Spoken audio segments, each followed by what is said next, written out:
पिछले 27 साल से गुजरात में एक ही पार्टी की सरकार है, लेकिन पिछले 27 साल इन दोनों पार्टियों के गठजोड़ की कहानी है, दोनों पार्टियों की दोस्ती की कहानी है। कहते हैं, मुझे नहीं पता, आपको तो ज्यादा पता होगा, कि कांग्रेस बीजेपी की जेब में है। जब जब बीजेपी को जरूरत होती है तो माल कांग्रेस सप्लाई करती है। ऐसे कैसे चलेगा? गुजरात के कौन सुध लेगा? आज गुजरात के किसान आत्महत्या कर रहे हैं 75 साल के बाद। गुजरात के सरकारी स्कूलों की बुरी हालत है, गुजरात के सरकारी अस्पतालों की बुरी हालत है, गुजरात के व्यापारी डरे हुए हैं। डरने की क्या जरूरत है? अब तो देश आजाद हो गया, किसी की हिम्मत नहीं है। अभी कुछ साल पहले मेरा एक दौरा लगने वाला था। गुजरात का एक बहुत बड़ा चेंबर ऑफ कॉमर्स है, उन्होंने मुझे इनवाइट किया। ऐन वक्त पे गुजरात के अथॉरिटीज ने उन पे प्रेशर डाल के मेरा दौरा कैंसिल करा दिया। ये क्या बात हुई? गुजरात के व्यापारी डरे हुए, और पिछले 1 साल के अंदर कोरोना काल के दौरान जिस तरह से गुजरात को अनाथ छोड़ दिया गया, ऐसे लगा जैसे गुजरात के लोगों की सुध लेने वाला कोई नहीं है, गुजरात के लोगों का ख्याल रखने वाला कोई नहीं है। ऐसे हालात के अंदर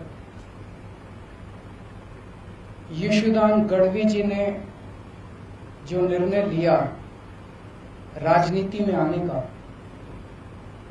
मैं यशोदान जी को तहे दिल से बहुत बहुत बधाई देता हूं।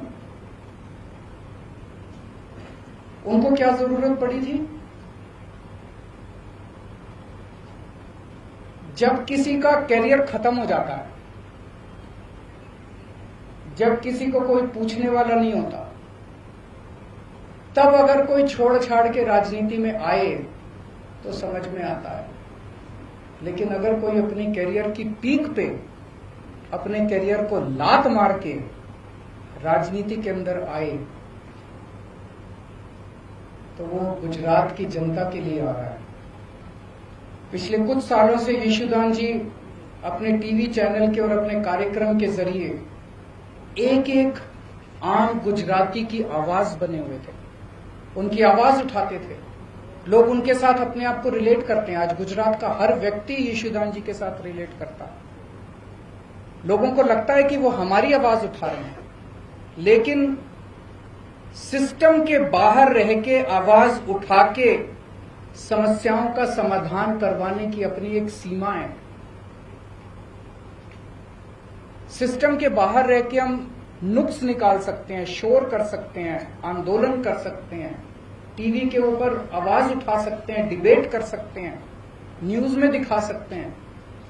लेकिन अगर सामने वाली सारी पार्टियां मिली हुई हों और उनको सुनने की जरूरत ही नहीं है, अगर सामने वाली पार्टियां कहे जो करना है कर लो, हमें तो कोई परवाह नहीं है, तुम जितनी आवाज उठानी है उठा लो, हमें तो कोई परवाह नहीं है, चुनाव का नतीजा तो पता ही है, हमें तो जीतना ही है, तो फिर क्या करेगा कोई आदमी? तो इन्होंने तय किया कि अब सिस्टम के अंदर जाके, कीचड़ के अंदर उतर के कीचड़ को साफ करना पड़ेगा। मैं समझता हूं कि ये इनका बहुत बड़ा त्याग है। ये छोटी बात नहीं है कि अपने कैरियर के पीक के ऊपर, कैरियर के टॉप के ऊपर जब कोई आदमी बैठा और वो अपनी कैरियर को लात मार के अगर वो राजनीति में आया है, तो मैं समझता हूं कि उन्होंने बहुत बड़ा त्याग किया है। मैं इनको बहुत बहुत बधाई देना चाहता हूं, इनके त्याग को सलाम करता हूं। और मैं समझता हूं कि जो आम गुजराती आज विकल्पहीन हो गया था, उसे लगता था कि विकल्प ही नहीं बचा गुजरात की राजनीति के अंदर, ये दोनों तो एक ही हैं, इनको वोट देना है, इनको वोट देना है, कोई फर्क नहीं पड़ता है, एक ही हैं ये दोनों। आज उनको एक सार्थक विकल्प मिला है। गुजरात के अंदर बैठा हुआ भी हर आदमी देख रहा है कि अगर दिल्ली के अंदर बिजली मुफ्त हो सकती है, 24 घंटे बिजली हो सकती है, तो गुजरात के अंदर बिजली इतनी महंगी क्यों है? गुजरात के अंदर बैठा हुआ आदमी देख रहा है कि अगर दिल्ली के अस्पताल 5 साल के अंदर इतने अच्छे हो सकते हैं, दिल्ली के स्कूल 5 साल के अंदर इतने अच्छे हो सकते हैं, तो 70 साल के अंदर गुजरात के स्कूल और अस्पताल अच्छे क्यों नहीं हुए?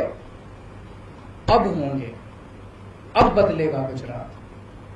अब यशोदान भाई ने जो बीड़ा उठाया, मैं भगवान से प्रार्थना करता हूं, आज हम सब लोग मंदिर में बैठे हुए हैं, पवित्र स्थान पे बैठे हुए हैं, मैं भगवान से प्रार्थना करता हूं कि जो सपना, गुजरात के लोगों का सपना पूरा करने का जो यशोदान भाई ने संकल्प उठाया है, वो यशोदान भाई, गोपाल इटालिया जी, मनोज भाई, इनकी पूरी टीम गुजरात के 6 करोड़ लोगों के साथ मिलके, अब सब मिलके गुजरात को बदलेंगे।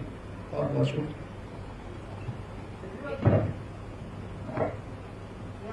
गुजरात बदलने की बात कर रहे हैं तो 2022 में असेंबली के इलेक्शन भी आ रहे हैं।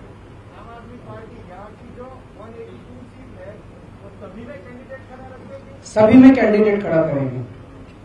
क्या रणनीति क्या है बताएंगे, अभी तो शुरुआत है। रणनीति ना बताओ, मुद्दे तो बता सकते हो, कौन से मुद्दे को लेकर गुजरात में आज लोग मुद्दे जनता तय कर रही है। आज युवा बेरोजगार है, क्यों बेरोजगार है? आज गुजरात के युवाओं को रोजगार क्यों नहीं मिल रहा? रोजगार तो बाद की बात है, युवाओं को कॉलेज में एडमिशन नहीं मिल रहा। कॉलेज तो बाद की बात है, युवाओं को स्कूल के अंदर अच्छी शिक्षा नहीं मिल रही। आज किसान आत्महत्या 70 साल के बाद क्यों कर रहा है? आज आपने कोरोना काल के अंदर देखा कि सरकारी अस्पतालों का और डिस्पेंसरियों का क्या हाल था। आज गुजरात के स्कूल खराब क्यों हैं? गुजरात के व्यापारी नाराज क्यों हैं? कोई भी तबका आप उठा लीजिए, मोटे मोटे तौर पे गुजरात की राजनीति खराब है, क्योंकि ये दोनों पार्टियां मिली हुई हैं, दोनों ने तय कर लिया मिलके चुनाव लड़ेंगे, और जब दोनों मिलके चुनाव लड़ते हैं तो उनको जनता की सुनने की जरूरत ही नहीं है। वो कहते हैं जनता जाए भाड़ में, हमारी तो चुनाव का नतीजा तो तय है। गुजरात जो अड़िखम गुजरात बोलते हैं, तो क्या दिल्ली मॉडल गुजरात होगा? नहीं, हर एक राज्य का अपना मॉडल होगा। दिल्ली का मॉडल दिल्ली मॉडल, गुजरात का मॉडल गुजरात मॉडल। किसी भी स्टेट की अपनी समस्याएं हैं, अपने समाधान हैं, अपना मॉडल है। गुजरात के 6 करोड़ लोग अपने विकास का मॉडल खुद तय करेंगे।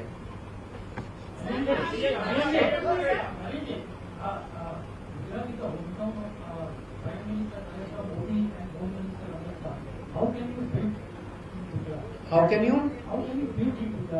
देखिए, मैं किसी इस वक्त नेता या उसके किसी का खिलाफत करने के लिए यहां नहीं आया।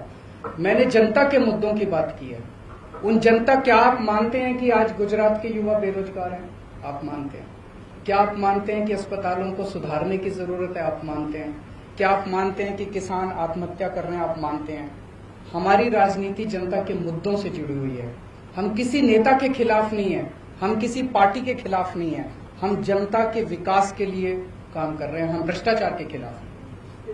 अभी गुजरात में जो आपकी पार्टी के साथ 2 मुख्य थे, 2022 का इलेक्शन आप किसके चेहरे पर लड़ेंगे? जनता के चेहरे पर लड़ेंगे। जनता तय करेगी, जनता हमारा चेहरा है। दिल्ली के 2 करोड़ लोगों ने मिलकर राजनीति बदली है। केजरीवाल ने राजनीति नहीं बदली। केजरीवाल तो छोटा सा आदमी है, मेरी कोई औकात नहीं है। 6-7 साल पहले तक केजरीवाल को कोई नहीं जानता था। दिल्ली के 2 करोड़ लोगों ने मिलकर तय किया कि अब इन दोनों पार्टियों को हराना और इस छोटी सी आम आदमी पार्टी को वोट देना। जनता ने आम आदमी पार्टी को वोट दिया और जनता ने राजनीति बदली। गुजरात के 6 करोड़ लोग अभी तक मजबूर थे, उनके पास विकल्प नहीं था। गुजरात के लोगों को तय करना है अब कि हमें राजनीति बदलनी है कि नहीं बदलनी।